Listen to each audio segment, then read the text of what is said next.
Everybody, welcome to the June 15th Kirkwood Board of Education work session. Jean Marie, if you will lead us in the Pledge of Allegiance, that'd be great. Okay. Join us in saying the pledge. I pledge allegiance to the flag of the United States of America and to the republic for which it stands, one nation, under God, indivisible, with liberty and justice for all. All right, thank you, Jean Marie. Okay, guys. Rolling into the work session, we have 4 policies to talk about tonight. We're given that Zoom to read body language and people who want to talk. If you will simply just raise your right hand, I will call on you, and that way it's equitable for everybody to discuss. And we aren't talking over each other and interrupting. It's just kind of hard remote. Your hand, obviously, wave at me, and I'll make sure everyone's ample time to speak. One of these is tough. It's going to take some work. We're not going to do it tonight. So we have Cindy, who is going to be the scribe. And Michelle, if I'm wrong, let me know. But and she will be putting in the parking lot any ideas or any things that we want to address in subsequent conversations and or work sessions as they relate to any of the policies. Right. And then number 3, if we all can just try to listen and understand where other people are coming from, as we all probably have different perspectives, I think we'll have a very productive discussion. With that being said, I'd like Dr. Condon to lead off with policy GCD. Sure. Just give us an update and where we're at. Thank you. Absolutely. Policy GCD was sent to us as an update from MSBA. And I think it was Chad who actually pointed out that on page 4 of the policy, the very last sentence stated that when a candidate was brought to the board and was not approved by the board, that the superintendent and the HR director or representative would bring another candidate to the board. When we got that policy back from MSBA, that sentence was struck out. And the question was, why did that happen? So that sentence had been added many years ago. Andy Leonard did some research for us by the HR leaders at that time. This is like 3 HR people ago. MSBA read that sentence and deemed it unnecessary, that it's a given if a candidate is not approved by the board, then another candidate will be brought to the board. And so they felt that that sentence was unnecessary and had struck it out. And as long as everyone is in agreement with that decision, we'll go ahead and leave it as MSBA recommends. Any questions about that? Oh, thanks for pulling that up. I was looking for it.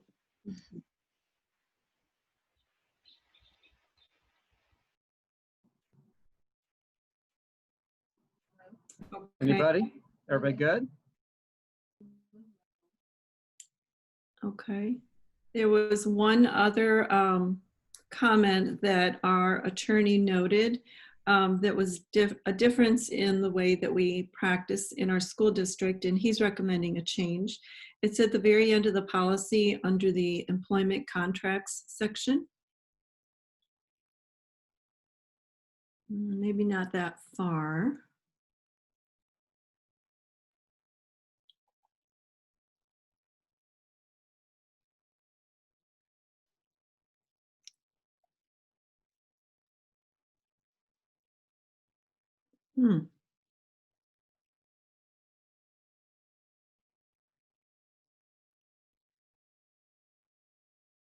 Employment contracts, there we go. At the very end of the policy, it says, oh,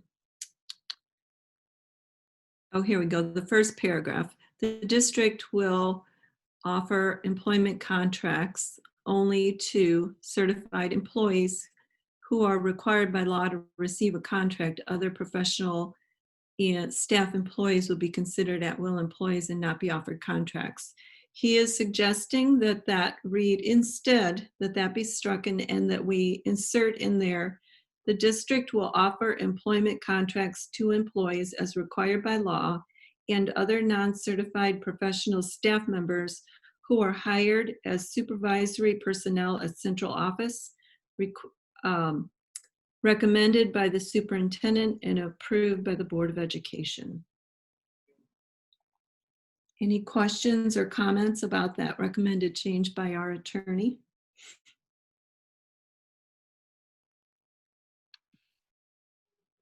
I see Angie's raised. Angie, yeah, go ahead. I'm sorry. Oh, just a quick thought. It says central office, and I just wondered if you wanted to take that portion out to give more flexibility. That was my only comment, just a comment.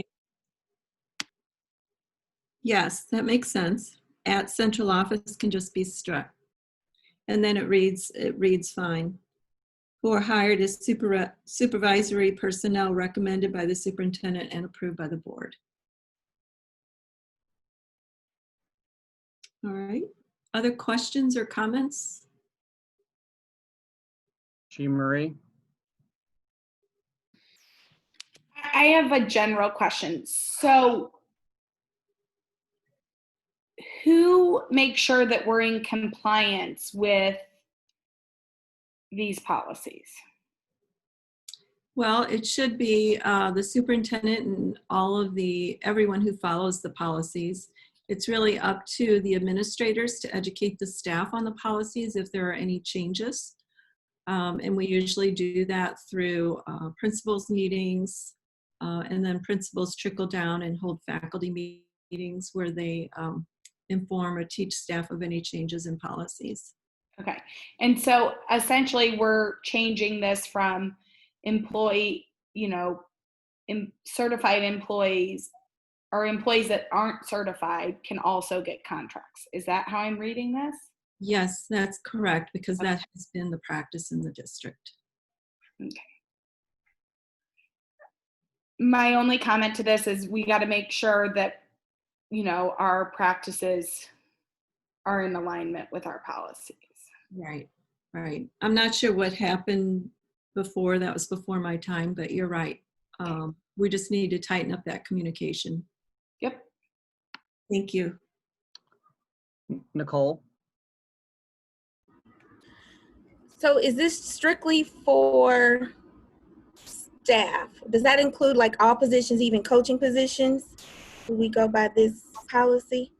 No, this would be employment contracts required by law. We aren't required by law to issue contracts to coaches, which is why we are kind of considering that right now, and providing letters, like stipend letters instead of contracts to coaches. And that kind of came to attention because of COVID and our unsurety of what the future holds and the coach's ability to fulfill that duty.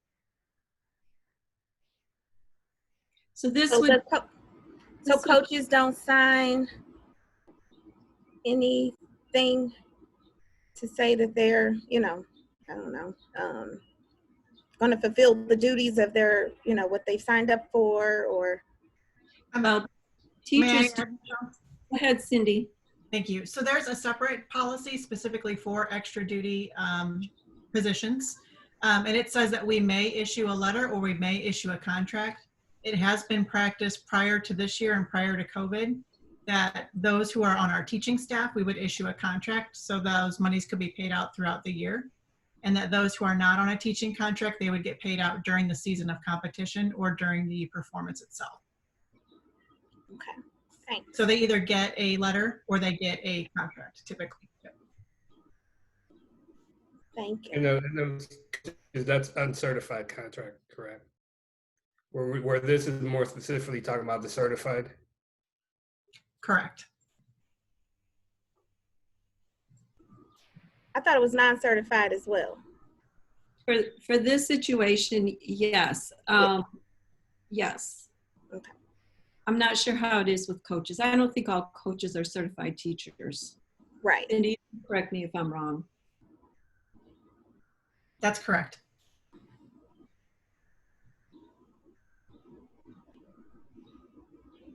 Any other questions? Okay. Well, we'll send this one back to MSBA just to add that section and then hopefully have that approved by the next board meeting. Okay. Thank you, Dr. Condon. I think we're going to roll right into FEF. Mr. Romay. Yes, this policy was amended due to changes in the prevailing wage law, which now the law establishes a project minimum of $75,000 before requiring prevailing wage. It was also amended due to changes in House Bill 604, and that states that districts must advertise and bid construction projects that may exceed $50,000. The previous limit was $15,000. So those changes were recommended by MSBA. And so they're reflected in this policy. The one thing that we did change though is we lowered the limit, the prevailing wage limit from $75,000 down to $10,000. So we would require contractors to pay prevailing wage if a project is greater than $10,000. And so really the benefit of that is you typically get better quality work if you're requiring prevailing wage. So everything in the policy is recommended by MSBA with the exception of us having a lower limit in the prevailing wage. Any questions or comments? Jennifer? Yes, and Mike, and I think I brought this up last time that when this first came to us. I think I like the way that this was changed, and I agreed with what Mark said. I would still think we should consider looking at some type of qualifications packet or something along those lines for the future with this increase of approval that doesn't necessarily need to come to the board. So I guess my only concern or comment is maybe we look at doing some things differently in the future that's more qualification based. Okay. Thank you. Darnell? And Mike, do you, I know we follow policy and procedure on this, but do you foresee this affecting any current, contracts that we have, or going forward, anything that we will, will come up on the horizon? Will this have any effect on anybody that we're doing business with currently?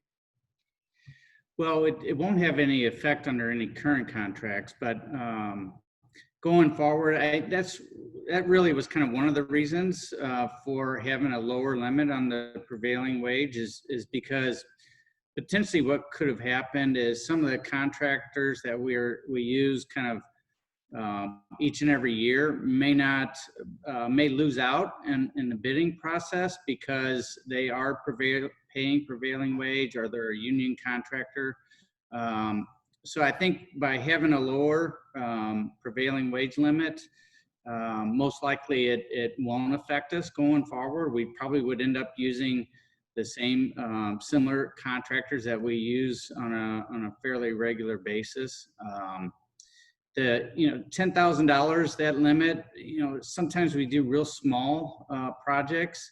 For example, replacing tech boards in a classroom, things like that, where we might pay an outside company to do some of that work. And it may only cost a few $1,000s. And in instances like that, where, you're not as concerned about, the project and its low cost and really kind of low skill. So then in those cases, we wouldn't have to pay prevailing wage. So it might save us a little bit of money for some of those lower costing projects, but I really don't anticipate this changing the way we do business very much at all going forward. Thank you, Mike. Mark, you had raised your hand earlier. Did you have a comment or question? Mr. Boyko? Yeah, well, I wanted to echo what Jennifer said in terms of taking a look kind of separate from this policy about how we deal with contractors and that whole process. And also, I guess just to be clear, Mr. O'May, you and I have obviously talked about this a few times already. Before the state law was changed, we were paying prevailing wage, or were required to pay prevailing wage on all contracts. And so the state law change allows us to go up to 75,000, and we're sort of choosing to take advantage of some of that, but strike a balance. Summary. Yes, that's correct. I think that was changed in order to benefit some of the outstate or rural school districts. I think that was the rationale behind the state's change. Yes. Okay. Jean Marie? Does this, when we're talking about outcome, that type of thing, do we have anything in there with regards to looking at minority-owned businesses and making sure? There is that's in, I believe it's a separate policy where it gives you kind of priority when you're if it's cost neutral, to give priority to like local businesses and minority businesses. Sorry, another policy? Yeah, It's okay if you don't, I can get. Yes, I think it's a separate policy. Okay. Okay. Any other comments, questions? All right. I think we're good, Dr. Condon. All right, very good. Then we'll make sure and put that on the agenda also for the next board meeting. All right. We'll roll into IGAEB, and I'll let you and Dr. Painter address that one, Dr. Condon. All right, so we received an update from MSBA due to House Bill 604 that was passed, and it requires school districts to also provide trauma-informed, developmentally appropriate sexual abuse training to students. I think that the conversation that ensued in our last work session involved the fact that the instruction has to be provided by the school district. However, parents must be notified and provided with an opt-out of the instruction, that parents could provide a written request for their child to opt out of the instruction. And so we also have a paragraph further down into the policy under notice and opt-out. There's a whole paragraph on it. There we go. So that everybody can have an idea of what that looks like. And I think that was the part that came under some discussion. What does the opt-out look like? I think was what the question was. So maybe I could ask Dr. Painter to talk a little bit about what the opt-out for parents has looked like for the sexual health instruction. Absolutely, I can do that. And I will tell you, it has been done primarily at the school level with communication coming from the teachers. We are working with Liz Grana and our health teachers across the entire district and Michelle Neese to try to formalize that process a little bit more so that it looks consistent across all schools, with our expectation being that information will be provided on websites, including kind of the opt-out letter that can be sent home so parents can know about that in advance and even find resources that may be used. So that process, I think, will look different going forward and hopefully better because all of the health teachers are working with us on that. When in fact it happens, if a parent was to request that that there's an opt-out, then of course the teacher is going to do everything that they can to try to excuse the student from that lesson or from that situation in a manner that doesn't call out the student in some fashion. And so there'd be some alternative location or even an alternative assignment that a student might be able to work on that doesn't single out the student in any way. The challenge, I will be honest with you, there's a difference between instruction, which is tied to curriculum, and conversations that just happen to come up in the course of learning. And so that is a big, I guess, differentiation that we have to make. For example, if bring something up with a teacher, you know, we're also reporters, and so there are some challenges there. That we want to make sure that we're taking care of our students just as much as we are respecting our parent to opt out of instruction around sexual. I will say that the best any of us can figure out, this would be in our health curriculum in school and high school. And the policy actually says to students not lower than 6th grade. And so from a curricular standpoint, it would be in health classroom. And we do not believe that it would be taught in any other course at the middle or high school level. I think it's important to note that, you know, for safety of students, you know, because we are mandated reporters, if something comes up that causes, it may have then we are mandated reporters and are thus required to report this. And that would be a conversation, not an instructional circumstance. Mark?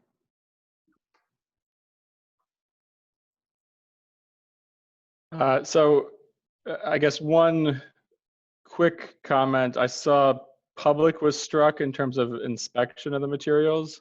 And I wasn't really understanding the logic of that. I think it is frankly important that the public have access to, you know, seeing what we are instructing and in terms of sexual health instruction. I think transparency there is perhaps even more important than in other subjects. So I didn't really understand the logic of striking public. And then sort of a broader question is just in terms of whether this opt-out is limited to, you know, health instruction, or if you would see this applying to other courses potentially that may have material that, you know, touches upon or arguably touches upon sexual health.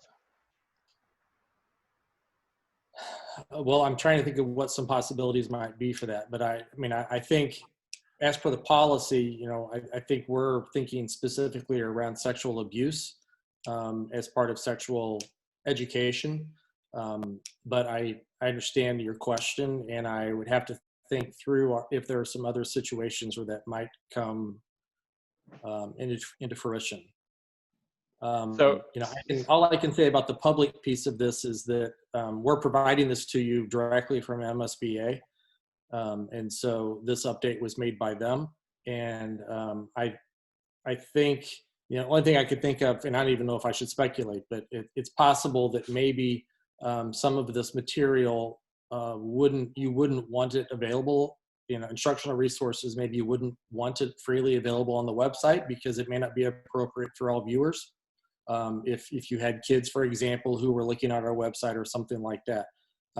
But we definitely would provide parents with an opportunity to review that information if they requested it. And we have been doing that, right?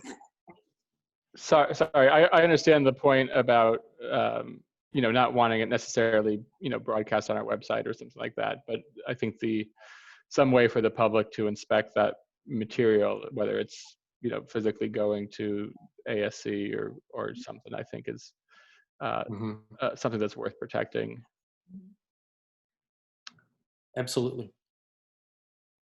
Nicole, you had your hand up earlier. I'm sorry. Yeah, it was kind of on the lines of what Mark said, but I was just wondering about the word inspection. I'm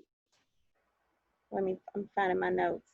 I was just asking, like, available for inspection by who? And I don't even know if that's the right word, because, like, I feel like if you're maybe for review or because are we saying if they inspected, you're looking for something negative, then what? So I don't know, maybe for review or for your own knowing. I was just wondering was that MSBA's word, inspection? It was, and I appreciate what you're saying, because I think review does sound a little bit less non-judgmental. But yeah, this came to us as it was from MSBA. I just received a text from Andy Leonard and said that the change came out of House Bill 604. So it must have been, maybe even that verbiage must be related to that. I know that we have had parents who come in and review the materials prior to that unit coming up, especially like in middle school is when I'm more familiar with parents doing that. And we would readily share that information. And I know that that has continued at the middle schools whenever a parent has asked to review the materials. And I think at the elementary school, parents view a video that is shared with students. Isn't that correct, Dr. Painter? It is, yeah. We used to, back when it used to be a VHS tape or a DVD, we would have them come in and there'd kind of be a parent night where they'd watch it together and have an opportunity to ask questions, which I think, unfortunately from that, because now it's just a video that's available on YouTube. And so the link is sent home and then parents can review it there. So we've had some conversations with the health teachers at the elementary level and actually at the middle school levels as well, as about, to going back to, even if it's a video that's available online, going back and giving parents the, as uncomfortable as it may be for some people to watch it in a group session, it's less comfortable for us as adults than it might be. And it may provide that extra layer of support for parents to have those courageous conversations around it. So. Absolutely. And honestly, there's no way that our parents could come into one of those viewing meetings and not leave feeling like their teachers care about their kids and they love them and are going to take care of them in that situation. Jean Marie? Sorry, I was not unmuted and started. So I have a quick question. The top paragraph where it says the Board of Education recognizes that parents and guardians we have had are and now should be the primary source. Who crossed that out? Everything on here was MSBA. So this had to be from either from the attorneys or if there's a change like that, because it used to say R and that was MSBA. So it probably is language from the House bill. Okay. I would just, I don't know. I think that that's something that as a parent, I don't know. Aren't we the primary source of, I don't know. So I don't know if we need to have discussion around that or if everyone's okay with should be and. Or if it's an option, even an option. And then just one more question to kind of piggyback off what Mark was saying. I think it's really important that we need to know if this policy is only covered in health classes, or can parents opt out of all sexual conversations? Because I think that right now is very unclear and we need to understand that. Well, so it's sexual health instruction. And in Kirkwood, that falls under the curriculum in our health classes, which is kind of why we're talking about health classes here. I don't offhand know of other classes where sexual health is taught to students. And it kind of talks about what sexual health is, what topics are covered in this policy.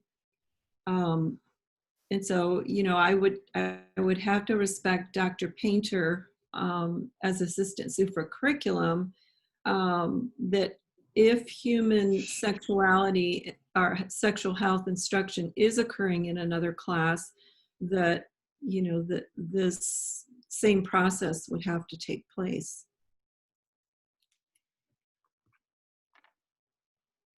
Mark, I think your hand was up. Nicole, I can't, yours went up and down, but Mark, go ahead. Okay. Yeah, so I think the situations that kind of I had in my mind as being unclear would be maybe, for example, if HIV and AIDS are being taught as part of a biology lesson, just about viruses and that sort of thing. That seems totally appropriate, and at the same time, you know, personally, I'm comfortable not having an opt-out right as a parent, to that sort of instruction, and I would hate to have ambiguities, moreover, for a teacher on whether there needs to be some opt-out right about that.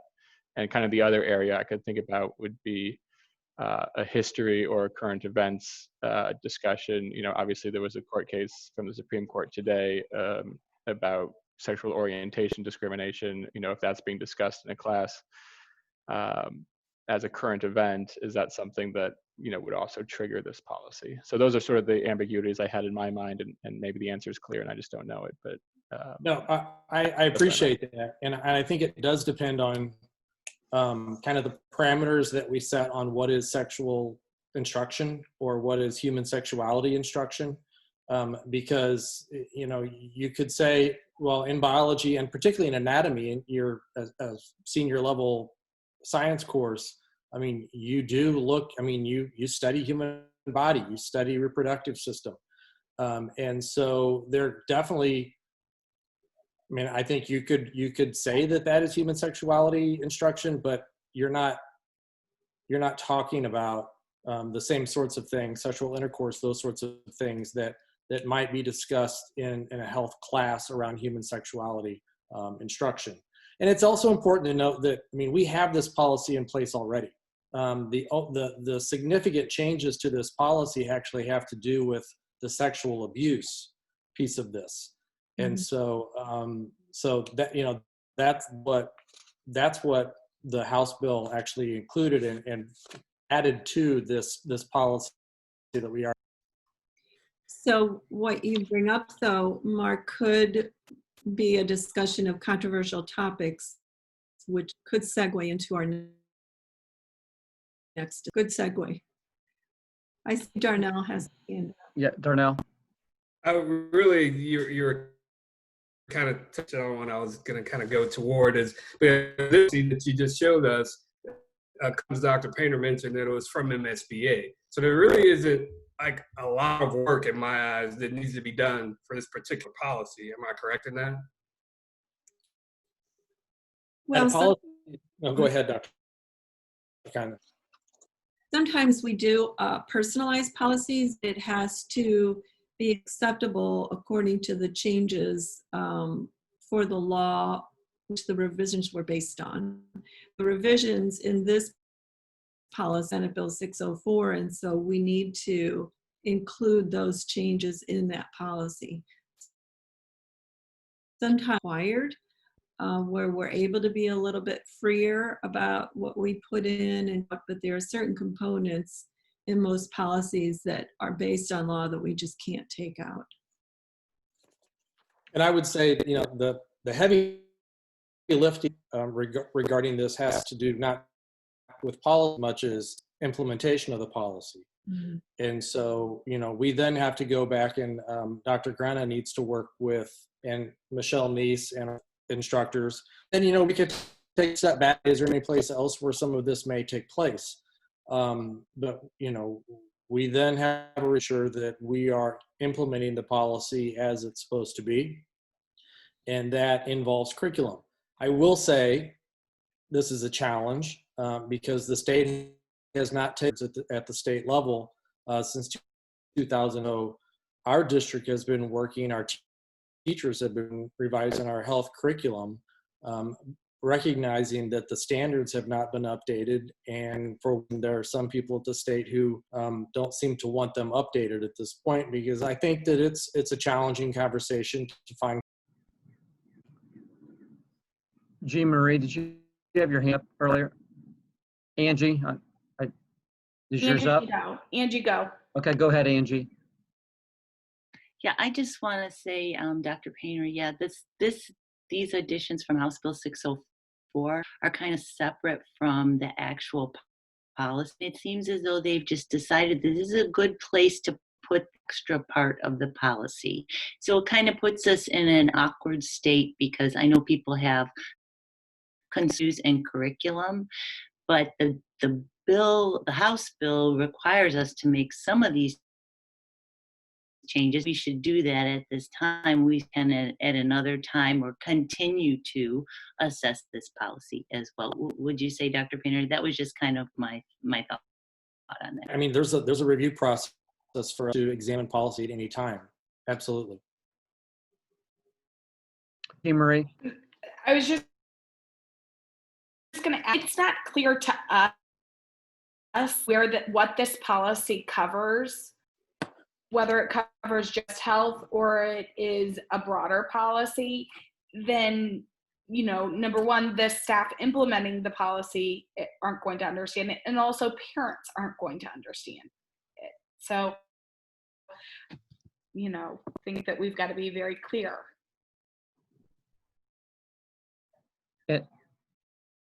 Anybody else have it? So, Dr. Conan, is it appropriate? And are there a couple parking lot issues here that we need to a little further? Yeah, I'd like the conversations are not having to do with the changes that MSBA recommend, which was including instruction on sexual abuse training for students. So I feel, see, with those changes to the approval on June 22nd, that the board could conditions about other aspects. Am I hearing that correctly from everyone? Mark. So back to sort of my original question on the changes with striking public from public inspection, which I do think is one of the MSBA changes. And, you know, I do want to make sure that, you know, does per public in some form or fashion to whatever curriculum we're using on this topic. That what's left in there, the way it is stated, does allow for that, doesn't it? Let's take a look again.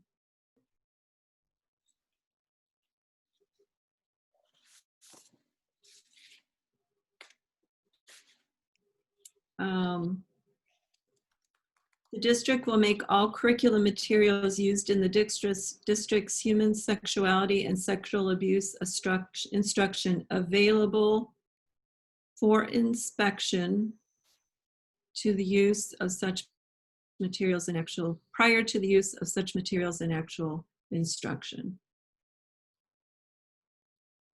Jean Marie. Available upon request.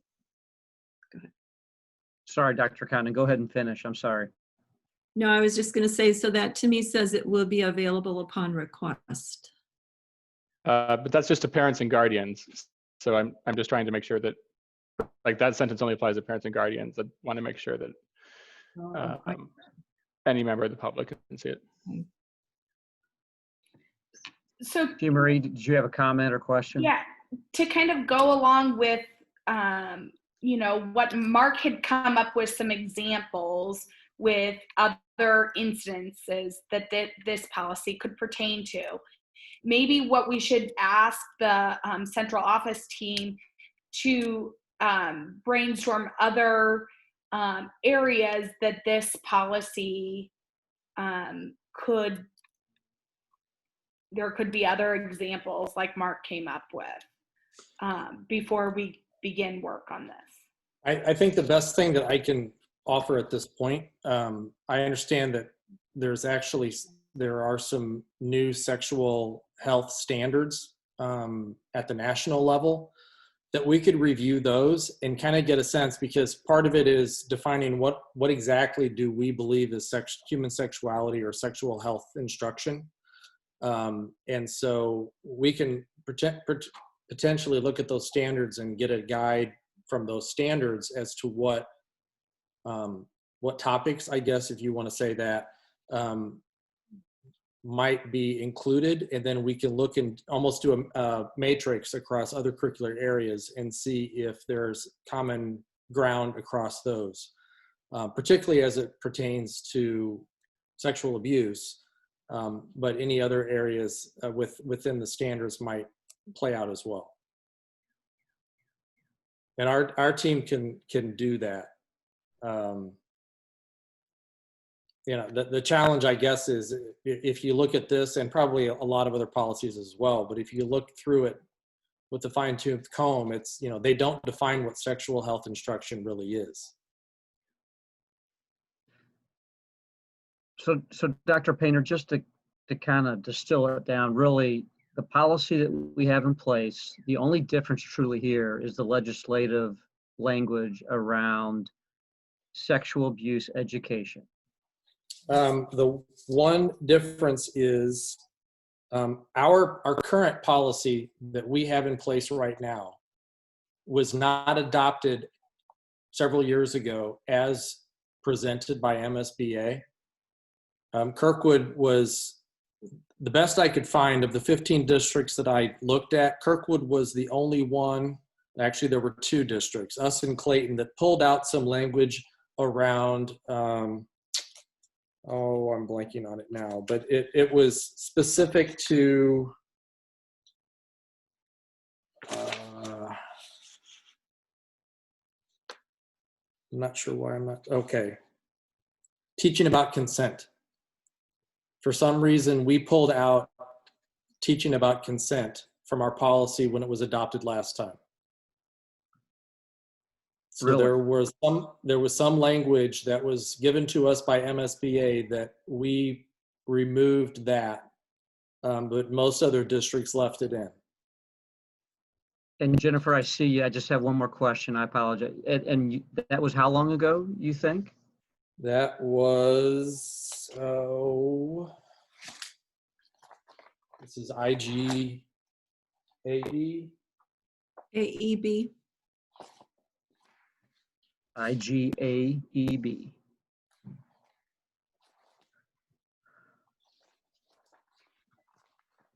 It appears to have been last revised in 2016, originally in 2000. Okay. Jennifer, did you have a question? Just a comment. Now, reading through the policy again, to Mark's point, I do see benefit and importance in leaving public in that for inspection, only because it starts out in saying parents and guardians. And so I guess my biggest concern with this, knowing that we have to pass something because this was part of a Senate bill, et cetera, is I do agree with that public, that one word I think is really important. So I just wanted to share that thought. We can also, if it falls too much under parents and opt out, we can just add a sentence, like a new paragraph, but a sentence there says that the curriculum will be made available to the public should it be requested. Yeah. Does that sound like it makes sense? Yes, that makes me more comfortable. Thank you. Jean Marie, you had your hand up. To think through this, and one of the things that I think, if we find, kind of what sexual instruction is, and maybe that way we could see if it applies in other curriculum areas. Does that make sense? Maybe those new standards can help us to do that, Dr. Painter. Yeah, we can do that. We can use those. They were, I was just looking at them this weekend, but they were co-sponsored or endorsed, I guess, by several organizations that, I mean, there's a couple of educational ones. SHAPE is a big one that Society of Health and Physical Educators, America, and then also by American School Health Association.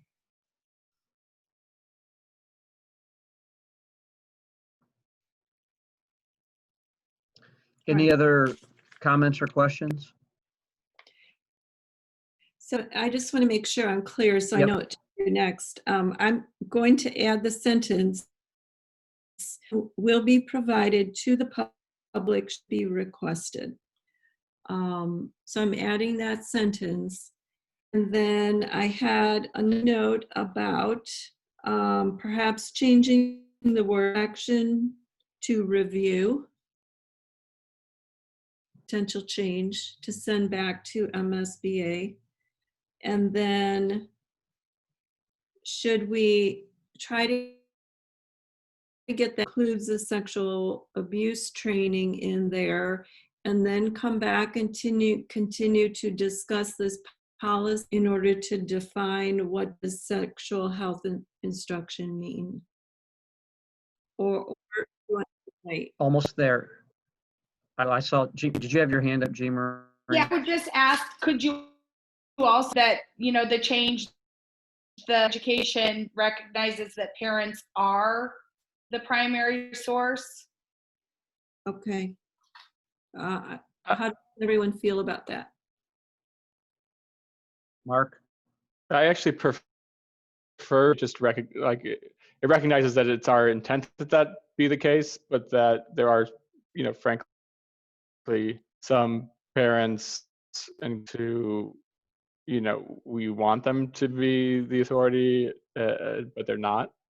Just having those conversations, Nicole said, they're difficult conversations and they're just not being had in some cases. So we are showing our intent that they be the primary, but at the same time recognizing a reality of the situation. Yeah, and kind of maybe, Mark, instead of, I think it would be kind of CYA, helps us in the event that if a converse of our control, we acknowledge that you should be, you are, sorry. But, yeah, I think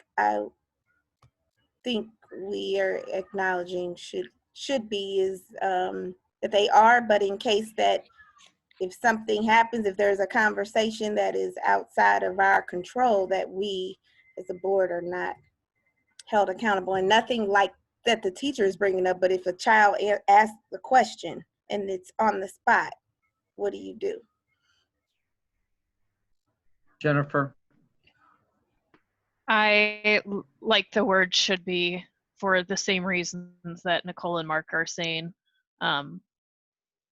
So yes, I think the way that it is fine, or I agree, whatever. Okay. So Dr. Khan, I think you're on point there in terms of we want to accept, obviously, the Senate bill, but we want to continue to work on it and get those scenarios back. Right. Okay. Okay. From a compliance perspective. Got it. Yeah, I just don't want it to go too long without the sexual abuse part of it in there in our policy. I think that's fair, and hopefully, it sounds like you've captured it. I hope Cindy has captured those as well. I'm glad we have a note taker. Thank you, Cindy. Okay. As moving on, we're going to go to policy I discussion. Again, Dr. Khan and Dr. Painter are going to kick us off.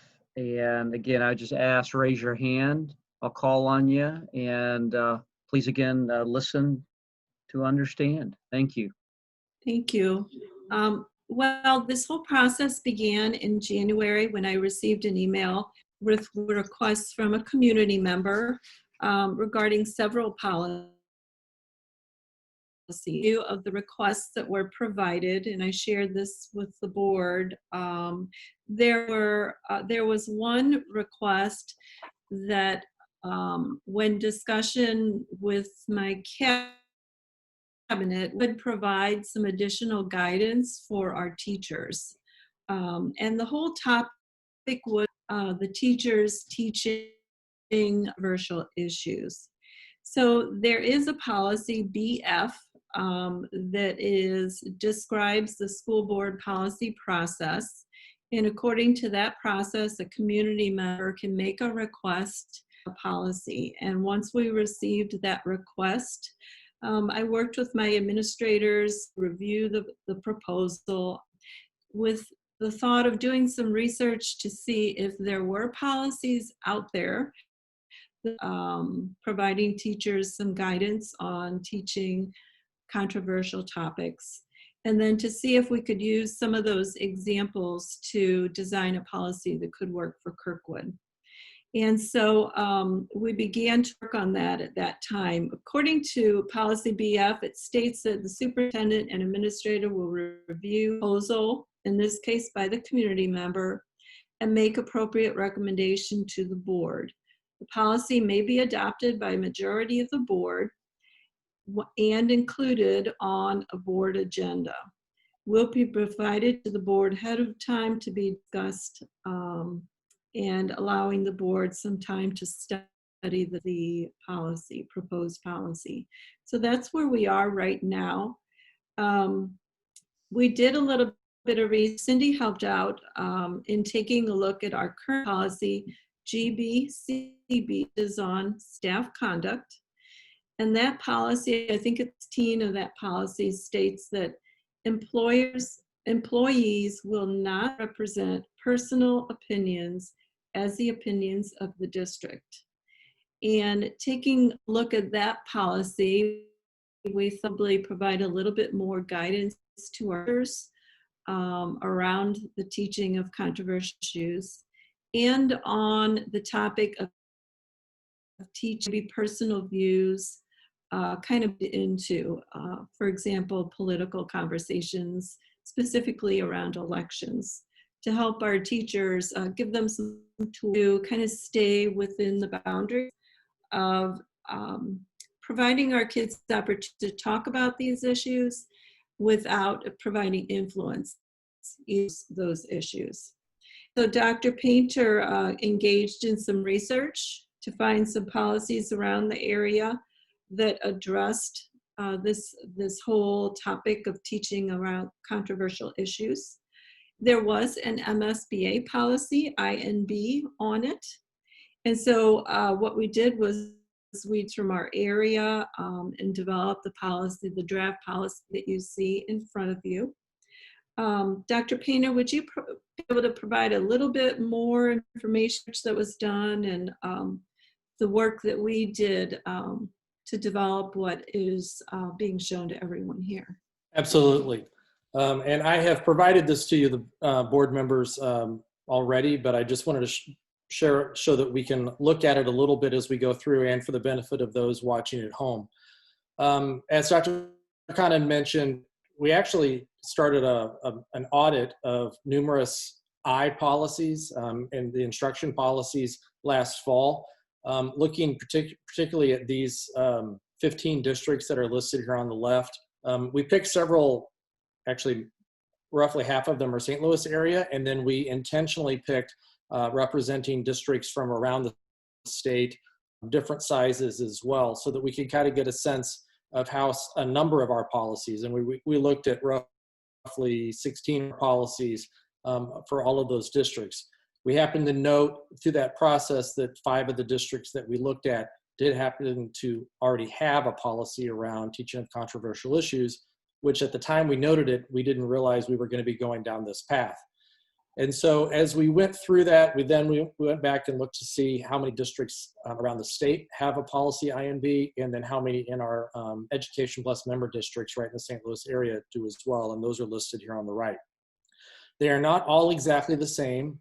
They all did, their genesis was through MSBA, but there have been some changes to some of them. And then there are some districts, for example, Parkway and Pattonville and Rockwood.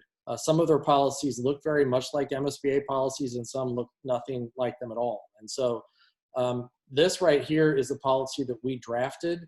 We actually did that based on numerous policies that we already had in place that we were looking at. For example, the Parkway, this text right here is exactly from theirs.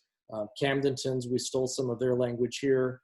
All of this in blue was directly from MSBA policy, but then we changed a few words just because we felt like they fit our needs a little bit better.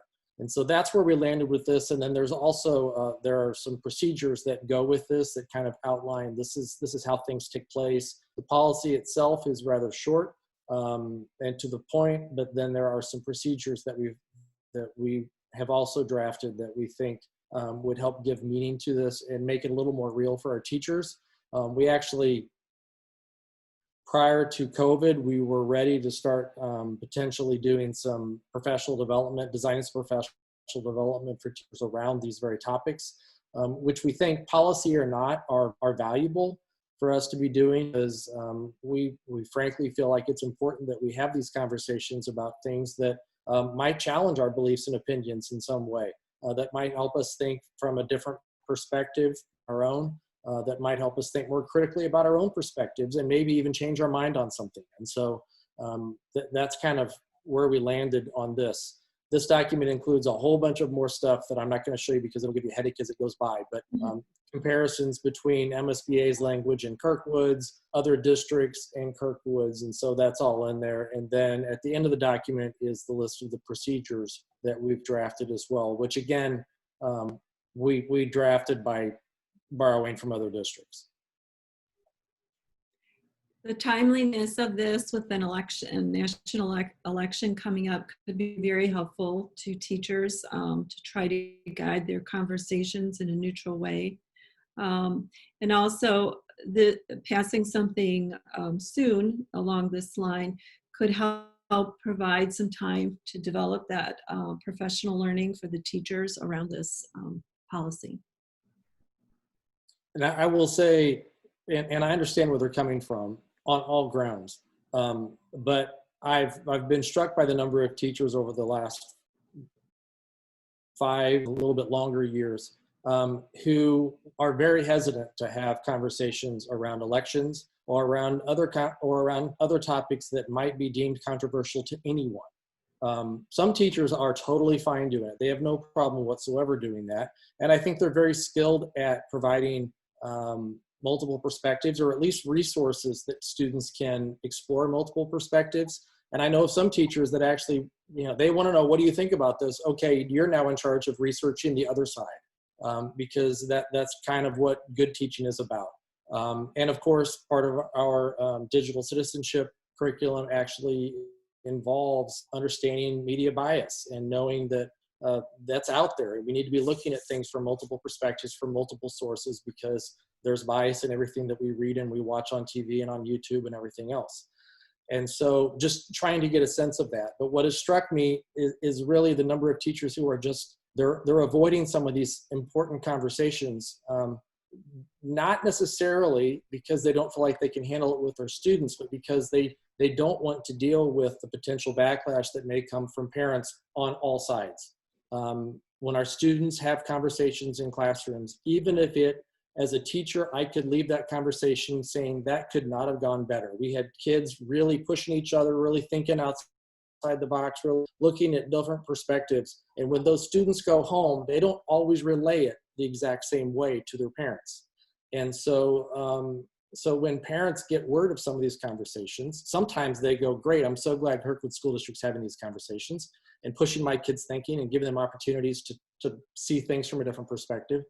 And sometimes they call or they email and they complain and they're upset. And I'm not saying that they shouldn't, but I'm saying that when that happens, over time, it gets to the point where our teachers just want to avoid conversations. And when we do that, then we are, I think, forfeiting opportunities for students to engage in civil discourse. I think we're forfeiting opportunities for kids to think critically and creatively around important ideas. And the challenge is, what is a controversial issue to one person may to another.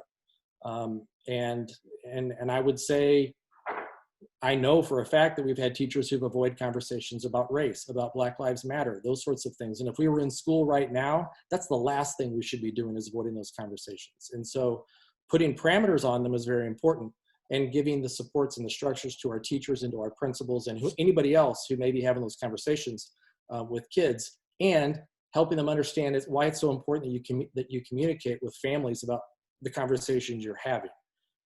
So I'm going to hop off my soapbox for a second, but I do think it's important, again, whether we put this policy in place or not, that we support our teachers, because ultimately, if we do that, we are supporting our students as critical thinkers.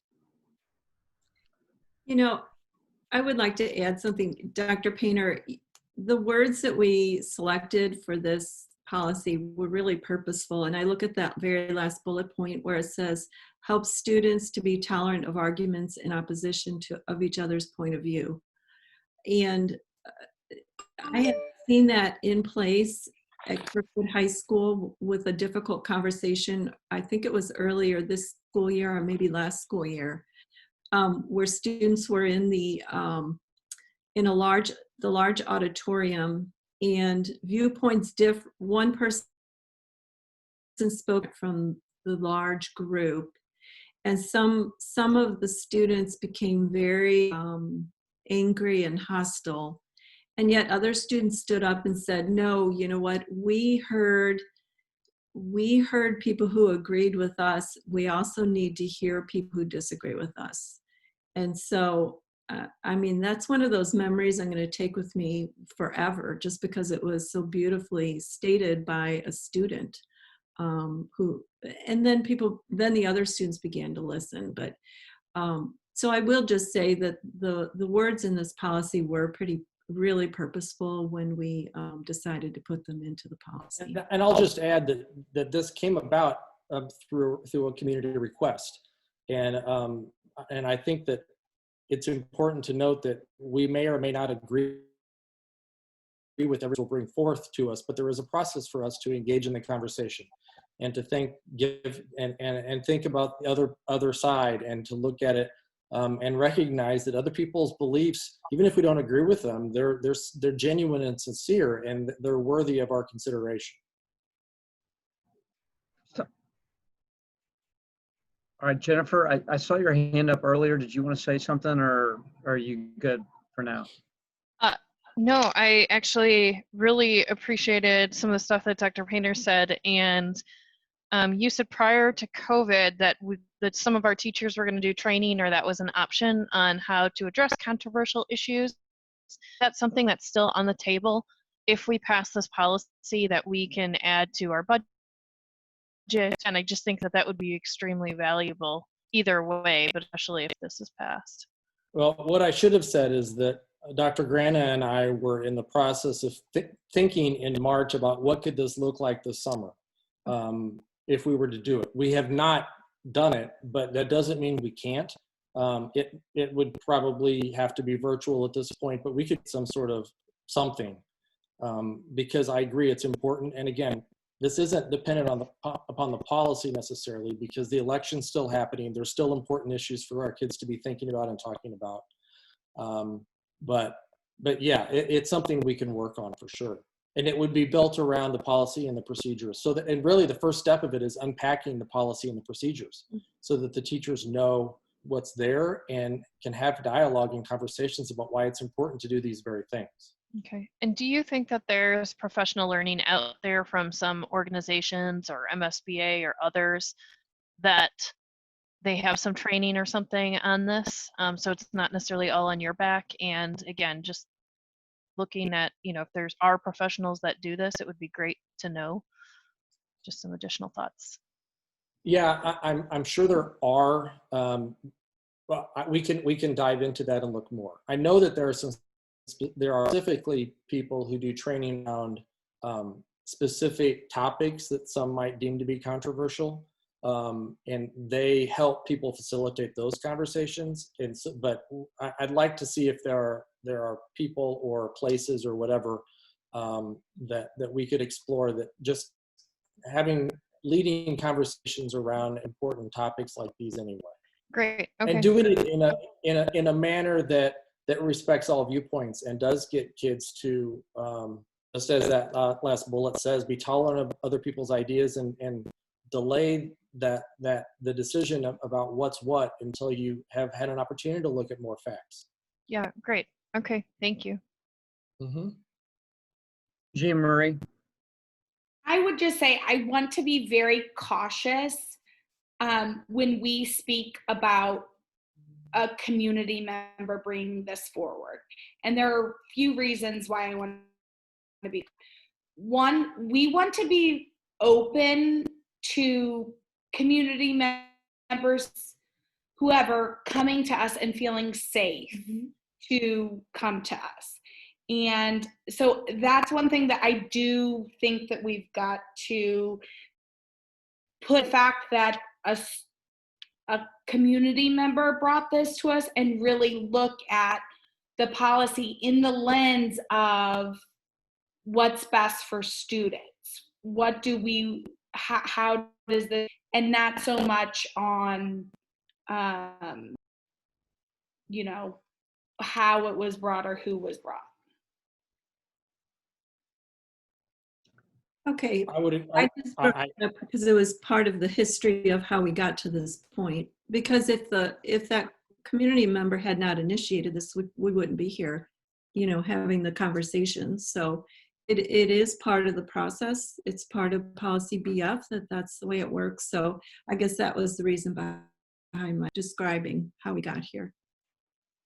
And I was going to say, I think that's, I'm sorry, Chad. No, go ahead. Nicole. Pretty powerful to say that a community member did present this to us and that we did as a district look at it and consider it and then are going to vote on it. So I think that's powerful. I think that shows to our community and our parent community that you are this process. So.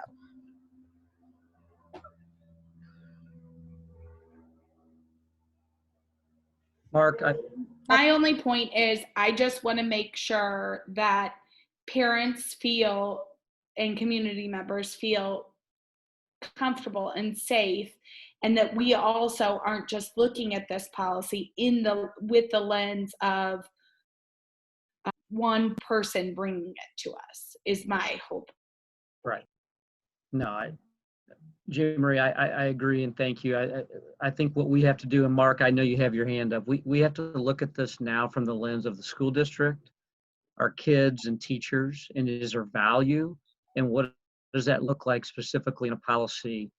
We definitely do not want to be doing policy work for any other reason than to have an effect. And it's real, and the words mean something, and they create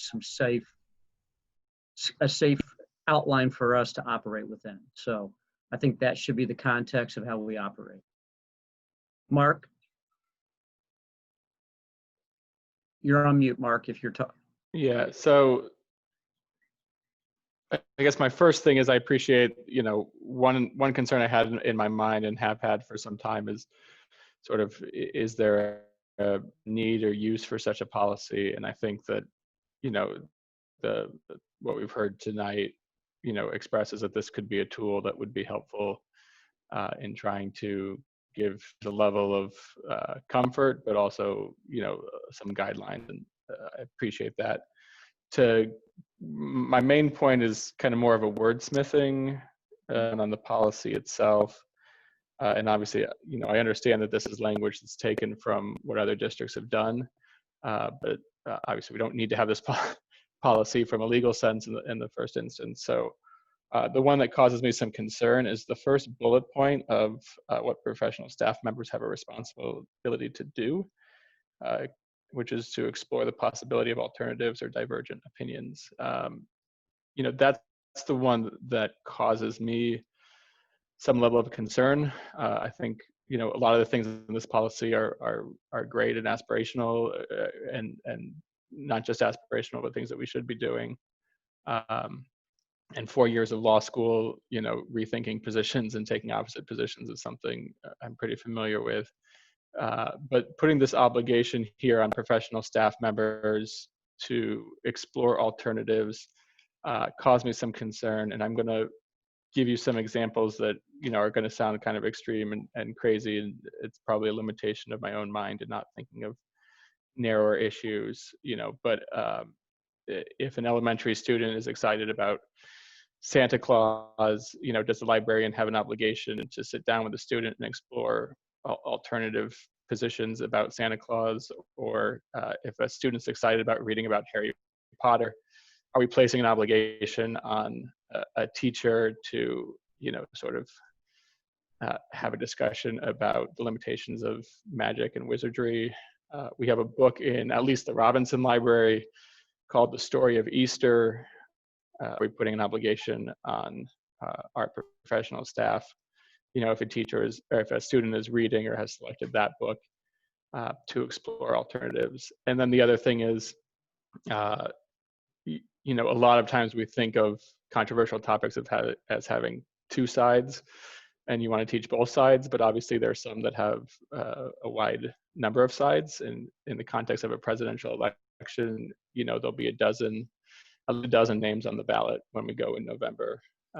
And so don't want to place an unrealistic expectation that the teachers, you know, sort of would have to present each issue from the 12 sides of those divergent parties necessarily. So I think a lot of this stuff is really good and helpful. I just, as a practical matter, I'm not sure that the first bullet point achieves the goals that were stated, you know, at the beginning of this, which is to make things clearer for teachers, make them more comfortable teaching appropriately the right subject matter.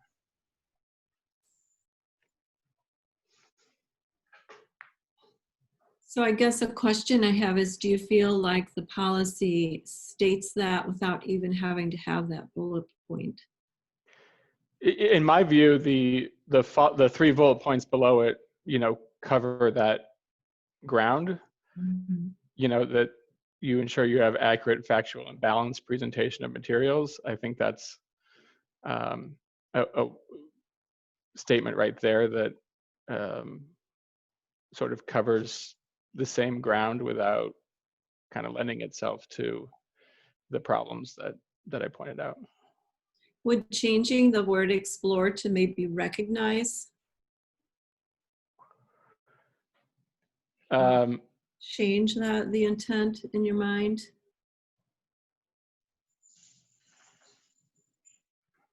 Yeah, I mean, as long as there's some level of, you know, appropriateness. Obviously, not every conversation upon which people can have different opinions, you know, justifies having that discussion. If you're in a history class, you know, and you're teaching about the moon landing, you don't necessarily need to devote classroom time to teaching about, you know, the people who don't believe that the moon landing happened in the first instance, right? So some level of the fact that maybe some positions and opinions are held, but not necessarily appropriate to be explored in a given context. Right, but if you recognize the fact that a student may bring that up, you're at least recognizing that there are different opinions and not judging that student for that opinion. Does that make sense? Yeah, I mean, that seems like an improvement, you know, to me, as opposed to explore. Explore seems to put a sort of onus on the teacher to bring things up. Right. Jean Marie, you had your, I'm sorry, Angie, you go ahead, Jean Marie, and I'll come back to Angie. No, Angie can go. No? Well, I guess here's the thing that if it's not on the teacher, who's it going to be on? If it's not on the teacher to come up with different opinions on this, whose job is it going to be? Because we think it's important for students to be exposed to, you know, both sides. So if we're not going to put that on teachers, who are we going to put it on? Angie? Thanks, Chad. I just want to say that I agree there with Jean Marie about the teachers, and I really appreciate that Michelle and Brian have gone through all this research and looked at all these different documents, because it's very complicated. But in my experience with 3 graduates from Kirkwood High School, they use a Socratic seminar, which is very effective. And when I talk to them, they're very balanced in looking at all the information.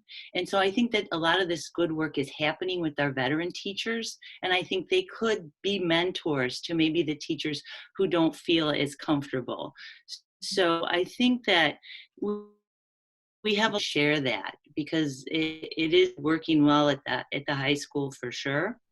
And The one comment that I had about that was I think that we might want to involve some of those teachers in the discussion of this policy so that they can give us hand advice about how they would implement it. We also might want to talk to some of those high students and also continue conversations with maybe some other districts who have similar policies as well, because it seems like one size doesn't fit all for this controversial policy. And as a body, you know, we're charged with making sure these policies represent everyone. So I would suggest that maybe great start. I think this is a great start. I think I look forward to the opportunity to talk more with the board members and also maybe other people in the discussion.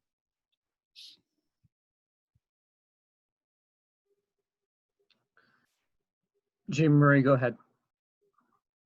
So as I look at this policy, and again, like Angie said, thank you for your, I think that we, and I mentioned this last, I think it would be look at this policy in terms of define maybe what a controversial issue is and how that looks. And then I think we need to look at of the teacher in this, the role of the administrator, the role of parents, and the role of students. And done some reading of my own on this policy work, and a lot of the policies that I've read are broke down in that in those areas, and I think that that would be helpful to kind of organize this policy around those areas. Jamie, how do we determine what a controversial topic is? Because it's in the eye of the beholder. So from the work that I'm on this, hold on, let me,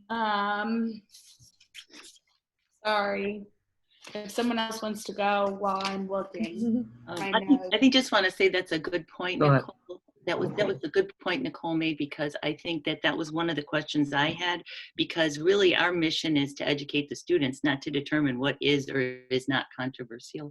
Like something to me might be controversial, but maybe not to you.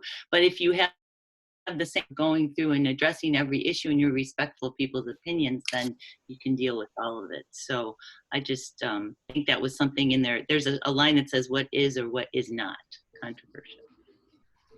Because the whole phrase of Black Lives Matter be determined as controversial if by somebody.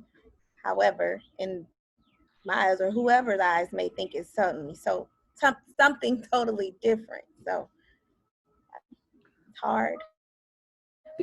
Yeah. So I think that, so what I've kind of looked at, Chad, can I go and say that or no? Yeah, go ahead. Go ahead. So just some standards put in place, not necessarily but exactly like, you know, talking about a specific, you know, I was thinking like a controversial issue may be considered when the following, so the issue has political, economic, social significance, and is presented in the appropriate curriculum guidelines. The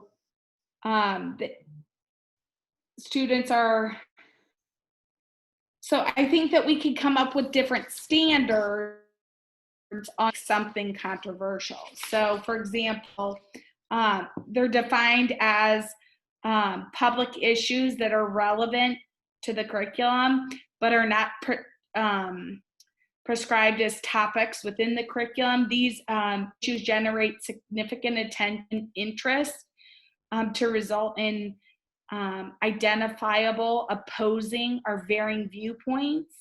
I think that there are ways that we don't have to necessarily define like, oh, Black Lives Matter is controversial, or LGBTQ is controversial. No, we just have some standards that we set forth that are kind of like, okay, this is, does that make sense?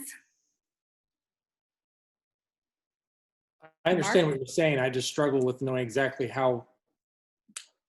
That's going to be very difficult, I think, because, or it's going to be with that standard. Because if it's so broad that I could look at things and go, yeah, that I could see how that could be controversial.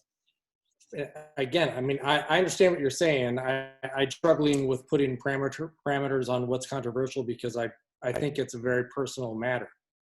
Well, but we're not defining what specific situations or specific examples of controversy. We're doing a broad definition, leaving it to the adults to use their professional judgment on whether they think something is controversial. So Dr. Painter, the way I would look at it is today, you kind of have a wide box you're working with, okay? And anything could be considered controversial. If you could just get a safety net where a teacher or an administrator could say, well, that could be considered controversial, and I want to make sure I operate within the skeleton or outline of the policy so that I'm compliant. It's not to stifle or to narrow down, it's just to make sure that if we go into that box or that zone, we're playing by the rules and we're avoiding as much as we can upsetting parents and kids. It's just the way I look at it. But I get your concern about how do we define it, and I say we have to think of more macro versus micro. Sure. But it's better than what we have today, I guess. Well, and I'll be honest, I'm not bringing this forth and saying, there's no formal recommendation that this policy should be adopted. But I think because the policy did come forth, result of KL and BF, I think there needs to be at some point some yay or nay that kind of would then close out the BF process, that the formal review process that we've gone through. Mark? And I'll say, from my view, I've actually thought, I have thought a lot about trying to define, I'm sure not as much as you guys have, but, try to define what would fall in this and not. And back to my earlier point, I just think if that first bullet point is dealt with in a way that doesn't actually literally create a responsibility for the professional to affirmatively be bringing up alternatives as opposed to sort of overall helping facilitate a learning environment where people are alternatives and able to recognize and that sort of thing appropriately. I think that's a policy that I can get behind, to Chad's point of sort of at some point, to close out the other policies, need to bring this to a vote. I think that first bullet point, if it's either stricken or revised in a way that doesn't put an affirmative obligation on the teachers in that sense, I think that does away with a lot of the concern about teachers trying to figure out what is and isn't a controversial topic, because they're already, from the other 3 bullet points, doing the sorts of things we would naturally expect a teacher to do, and it becomes kind of obvious. Jennifer, then Angie. Go ahead, Jennifer. Thank you. So I think when this first came to us, I was in the same process as Jean Marie, as trying to define what controversial is. But the more that I've read through this and understood the process and listened to Dr. Painter tonight in numerous conversations, I think if our teachers are getting some training, and we're like Angie said, we have some great teachers at the high school. I know some of the elementary teachers who have had really open dialogue the last couple of years with things that have happened, and really let the kids and hear each other.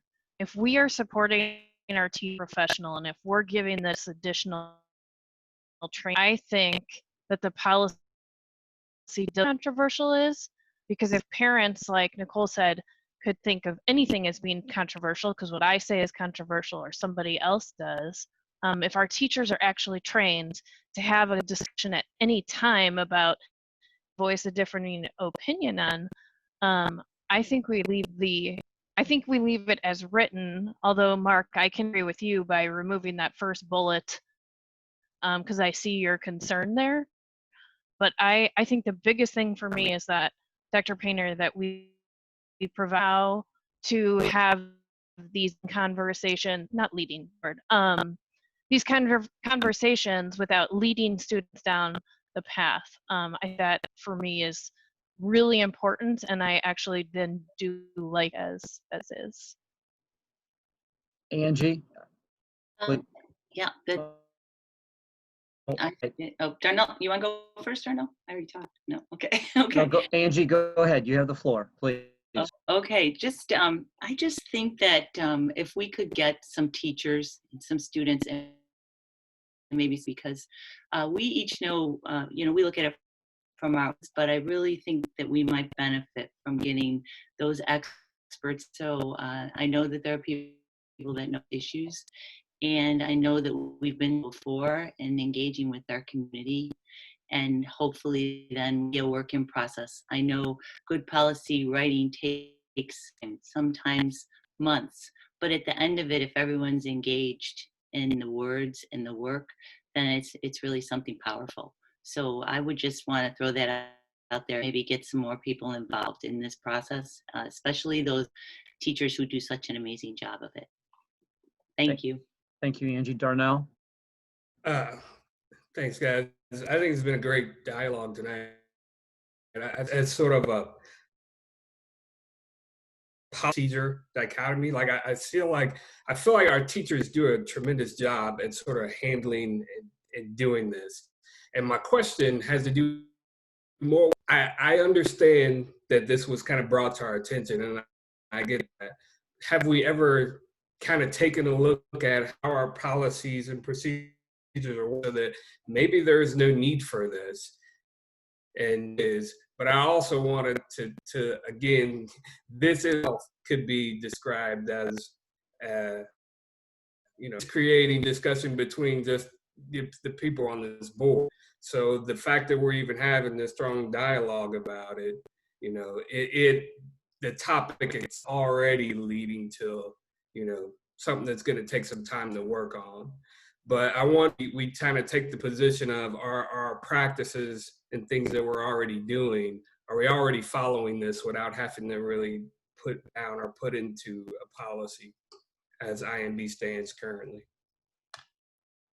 Thank you, Darnell. Jean Marie, you had your hand up and can probably start wrapping up. Go ahead. That I was just going to echo what Darnell said. I guess we've got to ask ourselves, is this policy needed before we work on this policy? Okay. So a couple thoughts, and then I won't say anything, maybe one more round, but I think it's important to know that it is iterative. It takes time. And I think the board should be allowed to work on it if we choose to, but it is a process, and it isn't overnight. That Cindy's taking notes, and there'll be subsequent sessions. But I think we ought to maybe focus from trying to solve it all at once to doing the work to get to where we need to be, however that looks. So I think everybody's had some very good points. I would just give one more chance, and then we can maybe close it down and wrap it up. Darnell, go ahead. I see your hand up. Huge thanks to Dr. Painter, Dr. Khan, and your staff, all the work that has gone into this. I mean, you guys have literally spent hours on this, and it's amazing to see what you've come up with. So thank you guys so much for working so diligently on this. Okay. Dr. Painter. Yeah, I just want to say again, I'm not saying we need to pass this. I'm just saying that we bring it forth as part of the process. And I also recognize, and I think you all agree on this, that if the board opts to not this in place, it does not mean that you don't value these difficult conversations in our classrooms. You're not telling teachers don't do this. You recognize that this is an important thing for us all to be doing in our classrooms, whether the policy is in place or not. And so I think this was not brought forth because we felt like there was a gap or a need, and our students, our teachers, our principals necessarily need. It was a result of the process that we've worked through with Policy BF. And so whatever direction the board wants to go, that's fine. Dr. Painter, Jean Marie? To this question then, is there a need for this situations that this policy has been needed? Because I think that will then guide how we move forward. Well, this could take us down another long conversation, and I can say I know that I've had teachers who have been hesitant to have these conversations, and I know that there are community members, including that's one of the reasons that this is brought forward, who have felt as though there have been times their students maybe have only gotten one side of a story. I'm not saying that that's the way it was, but that was the perception. And sometimes the perception becomes your reality. And so it's difficult for us stances. And I'm sure even if it did happen, it was with great intentions by the teacher. I would agree, Doctor. There have been a few situations that have been even that maybe the majority of the students in class were of one opinion and another student felt as if they weren't able to voice their opinion. And I think that having a policy that will empower our teachers to help guide those conversations so that everyone in the classroom has a voice would be important. I'm wondering if, because I'm still liking everything and getting used to this, but is it more of a training than policy? Because I feel like as an educator, myself being in classroom, like I wouldn't want, Angie said about getting teachers' perspective, and what Dr. Painter said, like you don't want to stifle teacher. Like I'm scared to talk about things. I just wondering if it's more of a mandatory training, what have you, for teachers to know how to navigate these conversations and making sure that you are, well, I guess that is making sure that you are presenting two sides to every story. They should know that as well anyway as an educator. So I can't answer your question, but I would say that in terms of this group of people here, it's really up to us to determine from a governing body if a policy is needed. The execution piece of our leadership team that would execute the training. So it's to make the two right now in this decision, but I think we all have to take a step back and identify the problem we're trying to solve. Is there a problem? And if we can help move it along the right path. It's a tough question, and I think we're going to have to answer in subsequent conversations. So I hear you, but I think it would lead to the execution piece and the training piece. So I guess, leaving tonight, we're going to know we're going to move forward with this policy or not, correct? Or no? In my opinion, we would move forward to continue to work on it to see if we can come to a closure on a possible policy if we can. But to me, it's not if there's a policy, is if we continue the work towards that policy. I think it's, we can't do it in one night. disagrees with that, please let me know. But I think, do we continue to do the work based off today's discussion, Dr. Painter's work, and the notes that we have? Angie. And I just want to suggest too that we just get some more people involved, some teachers or students or parents, just to master mentors, someone that might also have an opinion, just as a suggestion. So, Darnell? Hey, really quickly, is there a time frame that someone's looking for this to be completed by? I mean, is there something that we need to be, cognizant of as far as the person who has a request in on this? Well, I think, the original request was January, and I was hoping to, obviously if the board wants to continue to work on it. Some of the other requests of the community member, I felt appropriate to move forward on. One had the possibility of us deciding whether a policy like this was needed or not. So, it's my deadline, I guess I will say, because, I'm trying to make sure that I leave things in a place where we can move forward after I leave in a week or so. So that was kind of my purpose for continuing to bring it up, because I'd like to have some closure, but that's my deadline. Yeah. So, Thanks. Darnell, Jennifer, go ahead. And then I had a comment, but I want to yield to Jennifer first. No, I guess my opinion after hearing everything, and again, since we've been somewhat discussing this, reviewing some policies from other districts and seeing the rigorous work that the administration has put into it, that I kind of agree with Mark. I think if we're going to pass this, if we deem that this is needed, which it sounds from Dr. Painter that some teachers don't feel comfortable talking about this, that maybe it is needed, I would say, I think that we move to put the policy to a vote.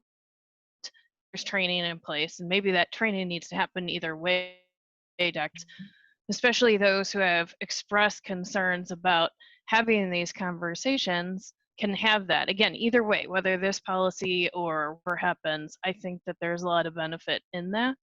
But I think I agree with Mark on kind of sorry, Mark, if I misunderstood you, but that's my thought. I think that it looks pretty good. I think there's been a lot of work in it. We SBA and some of the other surrounding districts, and as long as we have training for our teachers, that's what I think. Okay, so Dr. Condon and Cindy, have you captured what you need to capture? I think it sounds like we will not be putting this on the agenda next Monday, the 22nd, for a vote. Do I hear that correctly? Well, I can only tell you what I hear. I hear that it's not the final and best. I hear that you have a deadline personally, and I can certainly appreciate that. But I think we can continue to do work beyond your deadline if that's appropriate. I don't think anybody has a problem with that. And I don't see an overwhelming objection to applying some more policy to ultimately see if we approve it or not approve it. So that's where I sit. If somebody disagrees, I don't think we're to approve something next week. So I would say that we continue the work and then ultimately get something that we would vote on. If anybody has a clear objection, raise your hand, say something. Okay. Does that answer your question, Dr. Condon? Yes. Thank you. All right. Dr. Painter? Mm-hmm. Okay. All right. With that being said, I think we are a wrap, and I appreciate everybody's input, and it was a great work session. Thank you. Thank you, Cindy, for taking notes. Yep. Thanks, Mike and Mike and Brian for your. Oh, Mike, you just popped back on. Where you been this whole time? There you go. I've been All here. right. I didn't want you to hear the dog For barking. running the meeting. I got you. Thank you, guys. All right. Everybody have a great week. We are adjourned. We'll see you next Monday. All right, bye. Thank you.